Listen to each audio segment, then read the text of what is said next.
Miguel, bueno, repasábamos algunas de esas cosas, siempre acá, digamos, la palabra ajuste tiene un mal concepto, especialmente en política, se le ha cargado de negatividad y en general aquí la defendemos en el sentido de que si los ajustes no los hace el sector público o el gobierno y los decide con buen criterio, ese es el problema, a veces se definen con mal criterio, como fue el caso de la Rúa, cuando creyó que iba a poder solucionar una crisis quitándole poder adquisitivo a la gente. Pero bueno, dejemos esos casos de lado, por eso digo con buen criterio. Es mejor que los ajustes los haga el mercado. Lo que vimos hace pocos meses fue un ajuste del tipo de cambio que tuvo que ver con un ajuste que decidió el mercado, digamos, esta cosa de enfrentarse con la patria extranjera y después regalarle la devaluación como se la regalaron, en momentos en que además el precio internacional de la soja le da un buen colchón de ganancias. Fue claramente tomada una apuesta que ganó el mercado y en el discurso público no aparece. De cualquier manera, toda esta introducción es para preguntarte, ¿solucionamos de esa manera el problema de competitividad que estaba teniendo la Argentina o en realidad esto ya se licuó por el aumento de los costos que tienen que ver por la vía impositiva, la vía de los aumentos reiterados y sostenidos de los combustibles, desde ya la inflación en general, exacto, el default de servicios del Estado? Hoy hay 3 millones de chicos sin clase en la provincia de Buenos Aires. Digo, ¿está solucionado el tema de competitividad o estamos en un brete complicado todavía en eso? No, es un tema totalmente abierto todavía, porque la devaluación, Javier, ha impactado de manera muy diversa según el sector, según la etapa productiva, y en ese sentido todavía es un tema complejo. Cuando vos tenés niveles inflacionarios tan elevados, cuando vos tenés tantas diferencias de competitividad al interior de las distintas cadenas, tenés situaciones muy diversas. Evidentemente, quien había concluido su ciclo de producción con los costos previos y pudo vender o puede vender con el actual tipo de cambio ha logrado una mejora. Ese ganó. Quien tiene que proyectar una actividad y tiene dificultades para proyectar la estructura de costos o también por una política de restricción de importaciones muy rígida que genera enormes problemas en las distintas cadenas productivas, resulta muy dificultoso. Lo que está claro es que una economía y la competitividad de una economía no se resuelve con una medida. Es un problema sistémico, es que funcione ordenadamente el conjunto de las decisiones. Y no es porque uno subestime la importancia de una paridad cambiaria, pero por sí mismo no ordena una política económica. Una política económica es una visión integral. Y yo en ese sentido, Javier, y es válido lo que vos señalás, yo creo que la palabra ajuste tiene el problema que da la sensación de que hay necesidad de restricción, de achicamiento, y la verdad que la realidad de la Argentina presente, el contexto internacional, permite que la Argentina piense en términos de que si sus políticas son adecuadas, muchos de sus problemas se resuelven por la expansión, por la generación de inversiones, por un crecimiento, porque no es un escenario restrictivo. Por el aprovechamiento de oportunidades. Claro, fíjate el tema de reservas. Perdona, sí, no? ¿Por qué hablas en términos tan positivos con la coyuntura internacional? Digo porque claro, tenemos a la vista un ciclo que termina el ciclo del dólar barato en un año o poco más de un año.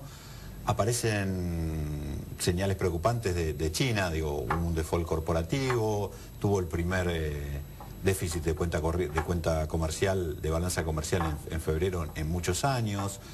Sin embargo, vos estructuralmente seguís siendo optimista con las oportunidades que la economía internacional. Yo creo que hasta el momento sí, Javier, y por supuesto que puede haber una tendencia a mayor volatilidad, como vos decís, por los propios factores que nombrás, pero todavía si vos observás los precios de los commodities que conforman el principal ingreso de exportación de la Argentina, si mirás todavía los niveles de tasas de interés a largo plazo, la propia realidad de los países vecinos y con los que Argentina tiene una relación directa en materia comercial, la propia posibilidad de liquidez mundial para la búsqueda de mercados y la propia demanda de alimentos crecientes más allá de la dinámica que puedan tener países como China, las propias dificultades climáticas que tiene parte del mundo y también generan dificultades adicionales en alimentos. Con lo cual yo señalo que aun cuando no fuera un escenario como el de los últimos años y aun cuando fuera levemente peor, todavía para Argentina le permite un margen importante de maniobra. Vos pensás que por el complejo agrícola y sus derivados, Javier, estás proyectando ingresos superiores a los 40.000 millones de dólares, más allá de la volatilidad que pueda tener cualquier estimación. Argentina en décadas anteriores estaba en niveles incomparables en términos de esta cifra. Sí. La liquidez... Es solo pensar de la soja a 100 y pico a finales de... Entonces te da un margen, justamente en un frente muy importante que es el externo, donde también Argentina, por la renegociación de la deuda, tiene todavía condiciones y indicadores favorables en materia financiera. Entonces hay una serie de factores que no implica subestimar la posibilidad de cambios, no implica subestimar las dificultades, pero sí entender que los problemas que estamos viviendo no son consecuencia de un escenario restrictivo. La crisis existe, pero existe para países desarrollados y para ciertos bloques. Para los países productores de alimentos, de commodities, para países de la región del Mercosur, es un momento y fue una etapa de oportunidades y todavía existen posibilidades que lo sean. Decime, respecto a la industria, porque eso había quedado planteado en el anterior bloque, ¿cuánto es el componente importado que necesita de insumo importado en la industria para funcionar? Hoy cuando hablas de la industria, Javier, de la misma manera que cuando hablas del sector agropecuario, estás hablando de realidades absolutamente diversas, porque cada sector industrial, cada subrama, tiene particularidades específicas. Pero si tuvieras que hablar de un promedio general... Vos hoy, para centrarte en lo que vos estás pensando que es el componente importado y incluso los problemas externos de cada sector, hoy tenés sectores como la industria automotriz que tienen un fuerte componente e influencia en el déficit, básicamente vinculado por el déficit autopartista, lo que implica el complejo electrónico y el conjunto de sectores promovidos en Tierra del Fuego, y el sector productor de bienes de capital, que ha tenido una enorme recuperación en estos años, pero que todavía tiene un déficit importante.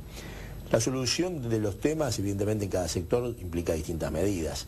Y de todos modos, cuando uno analiza el impacto de la devaluación en los costos, evidentemente existe, porque ya sea por insumos directos o por componentes importados de insumos indirectos, o pensar que a veces un sector puede utilizar insumos que son nacionales, pero que a su vez ese insumo nacional contiene parte de sus insumos importados. Por tanto, no es simplemente saber cuál es el componente directo importado de un sector, porque en los otros componentes aún nacionales puede haber, o seguramente hay también, insumos importados. Lo que está claro, que vuelvo a decir, yo creo que el gobierno incurrió inicialmente en una estrategia equivocada que fue profundizar un atraso cambiario innecesario. Y luego quiso solucionar el problema global económico con una devaluación brusca y sin contexto y sin ordenamiento y sin plan. De todos modos, yo creo que para no entrar en el diagnóstico de lo que se debió haber hecho, lo central es analizar hacia futuro, y yo creo que básicamente hay que entender primero que hay que tener una política antiinflacionaria. Y una política antiinflacionaria implica un conjunto amplio de señales macroeconómicas, fiscales, sectoriales, industriales, agropecuarias. Es decir, porque el problema inflacionario responde a múltiples causas. Y segundo, en el corto plazo, tener una política de ingresos que compense lo que va a ser el impacto de la inflación en sectores de ingresos fijos o sectores de ingresos asalariados, que si no se adoptan políticas de ingresos, el caso de los jubilados es un caso... Sí, se ve un esmerilde en los ingresos muy importante en los últimos meses. Que no soluciona el problema inflacionario y agrava los niveles de actividad. Me quedan 2 minutos. Vos hablaste de futuro y tu opción de futuro es Massa, Sergio Massa. ¿Qué es lo que te pide Massa? Digamos, ¿qué temas estás analizando puntualmente para él y del trato que has logrado con él, cuáles son sus preocupaciones? Básicamente estamos trabajando en todo lo que es programático, entendiendo que es muy importante en esta etapa legislativa y en los proyectos futuros tener desarrolladas las propuestas. Las propuestas económicas implican tener una visión global. Nosotros tenemos una visión, una concepción de la posibilidad del desarrollo en el marco que te decía. No hay que pensar la Argentina en términos restrictivos. Los problemas de reserva se resuelven trayendo inversiones, los problemas de empleo se resuelven creciendo los sectores, y Argentina hoy tiene la posibilidad.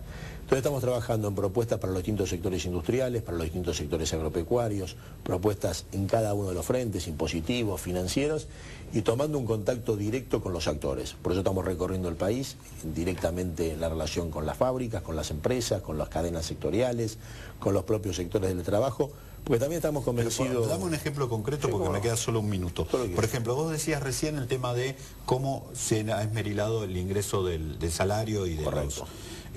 ¿Irías a una solución a la uruguaya? Uruguay está planteando quitarle el IVA a la canasta alimentaria para precisamente devolverle...